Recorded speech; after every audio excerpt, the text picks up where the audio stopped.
நான் இருக்கிறது interior place, நான் இருக்கிறது கிராமம் தான். இங்கே எல்லாருக்கும் பொங்கல் தொகுப்பு பரிசு வழங்கிட்டு இருக்காங்க இன்னைக்கு. இப்போ பொங்கல் பரிசு கொடுக்கணும் அப்படின்னா அதுக்கு டோக்கன் ஒன்று கொடுத்தாங்க. அந்த டோக்கனே ஆளும் கட்சியான டிஎம்கே கட்சி சார்பாக ஒரு சில நபர்கள் எங்கள் ஊருக்குள்ள வச்சு கொடுத்தாங்க ஒரு 2 நாளைக்கு முன்னாடி. இந்த டோக்கன் யார் கொடுக்கணும்? அங்காடியில் ஒர்க் பண்ணுற அந்த அதிகாரி கொடுக்கணும்.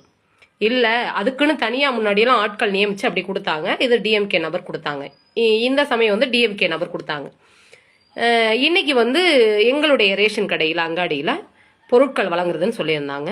ஓகே, என்னோட பொண்ணு போய் பொருள் வாங்குறதுக்கு வரிசையில் நின்னா அதுலேயுமே வந்து நிறைய இடர்பாடுகள். என்ன இடர்பாடுகள்னா, அவங்களுக்கு வேண்டியப்பட்டவங்களையா முன்னாடி பின்னாடி நிற்கிறவங்களை கூப்பிட்டு இப்படி பண்ணிட்டு இருந்தாங்க.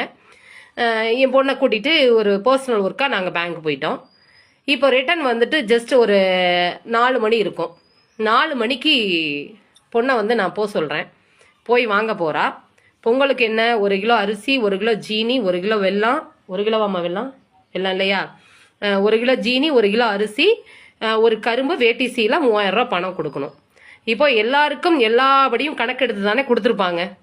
இங்கே எங்களுக்கு கிடைச்சது 1 கிலோ அரிசியும் 1 கிலோ ஜீனி, 3000 ரூபா பணம் கிடைச்சது. வேட்டி சீலை கிடைக்கல, கரும்பு கிடைக்கல. எங்கள் வீட்டில் சின்ன பசங்க இருக்காங்க. நான் போய் கேட்டேன், நீங்கள் வந்து எல்லாருக்கும் கணக்கு பிரகாரம் தான் கொடுத்துருப்பீங்க, கணக்கு பண்ணி தான் வந்து உங்களுக்கு கரும்பு லோடு வந்திருக்கும். அப்போ எங்கள் குடும்பத்துக்கான கரும்பு எங்க அப்படின்னு நான் கேட்டேன். கேட்டதுக்கு இல்லை கரும்பு முடிஞ்சிருச்சு அப்படின்னு சொல்லி சொன்னாங்க. சொன்னதோட மறுபடியும் உள்ளே போயிட்டு, ஏன் சார் எங்கள் கணக்கை கொடுக்காம தான் நீங்கள் வந்து பண்ணீங்களா, அப்புறம் எப்படி 3000 ரூபா பணம் கொடுத்தீங்க? நான் வேட்டி சீலையை மறந்துட்டேன். வேட்டி சீலை கொடுத்து வாங்கிட்டான்னு நினச்சிட்டு நான் விட்டுட்டேன். வேட்டி சீலையும் வரல. அப்போ இப்படி இருக்க பட்சத்தில் நான் அந்த ஒத்த கரும்பு கேட்டதுக்கு திருமணஞ்சேரியில் வேலை பார்க்குற அந்த அங்காடியோட அம்மா, நீங்கள் அதாவது சிஎம் வந்து எங்களுக்கு 80% தான் ஒதுக்கியிருக்காரு, நீங்கள் போய் சிஎம் கிட்ட கேளுங்க அப்படின்னு சொல்லி அந்த அம்மா எங்கிட்ட தேவையில்லாத வாக்குவாதம் பண்ணிட்டாங்க.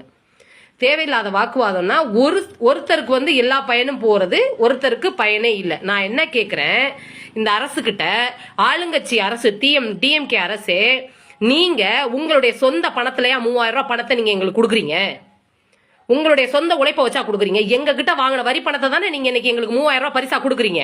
அப்ப எங்க கிட்ட வாங்கின வரி பணத்துல தானே நீங்க கரும்பு வாங்கியிருப்பீங்க, அதுல தானே வேட்டி சில நெய்தல் வாங்கியிருப்பீங்க, அதுல தானே சீனி அரிசி எல்லாத்தையுமே கொள்முதல் பண்ணியிருப்பீங்க. அப்ப ஏன் எங்களுக்கு வரல? இது டிஎம்கேவோட, இது அதாவது திமுக ஆளுங்கட்சியோட அரசாட்சியா? அரசு அரசு அதிகாரத்துல உட்கார்ந்துருக்க அவங்கெல்லாம் வந்துட்டு ஒரு பதவியில இருக்கவங்க என்ன வேணாலும் பேசலாம். அடித்தட்டு மக்கள் நாங்க வாங்கிட்டு போகணுமா? இல்ல நான் தெரியாம தான் கேட்கிறேன். எங்களுடைய வரி பணத்தை வாங்கி எங்களுக்கே ஒரு பொருள் இல்லைன்னா அப்புறம் ஏன் அந்த பொருளை கொடுக்குறீங்க? எல்லாருக்கும் சம உரிமையா பண்ணி கொடுக்குற மாதிரி இருந்தா கொடுங்க, இல்லைன்னா கொடுக்காதீங்க. ஏன் நீங்க ஓட்டு வாங்குறதுக்காக எங்களுடைய வரி பணத்தை எங்கள்கிட்டே கொடுத்துட்டு அதையுமே ஒரு சிலருக்கு எல்லா பொருளையும் கொடுத்துட்டு ஒரு சிலருக்கு பொருளே கிடைக்காத அளவுக்கு ஏன் பண்றீங்க? என்ன அரசாங்கம் நடக்குது இது?